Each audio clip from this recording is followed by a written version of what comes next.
کچھ دیر قبل جب پولیس کی جانب سے حماد اظہر کی رہائش گاہ پر ان کو گرفتار کرنے کے لیے چھاپا مارا گیا تھا تو اس پر رد عمل کا اظہار کیا حماد اظہر کی جانب سے، اور انہوں نے کہا کہ چادر اور چار دیواری کا تقدس پامال کیا گیا، ہم بھاگنے والے نہیں، مقابلہ کریں گے، پرامن احتجاج کرنا جمہوری حق ہے۔ حماد اظہر کی جانب سے یہ کہا گیا، انہوں نے کہا ہے کہ چادر اور چار دیواری کا تقدس پامال کیا گیا، ہم بھاگنے والے نہیں، مقابلہ کریں گے۔ حماد اظہر نے کیا کہا، ملاحظہ کیجیے۔ پرامن احتجاج کرنا اور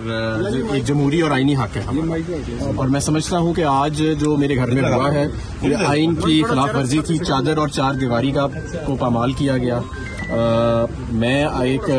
سٹنگ اس وقت، کیونکہ میرا تو استعفیٰ بھی ایکسیپٹ نہیں ہوا، ایک رکن قومی اسمبلی ہوں، سابق وفاقی وزیر ہوں اور نیشنل سیکورٹی کونسل کا میں رکن رہ چکا ہوں۔ اگر میرے گھر کے ساتھ یہ ہو سکتا ہے تو آپ سوچیں کہ عام آدمی کے ساتھ یہ کیا ہے، لیکن ہم بھاگنے والے نہیں ہیں، ہم انشاءاللہ تعالی مقابلہ کریں گے۔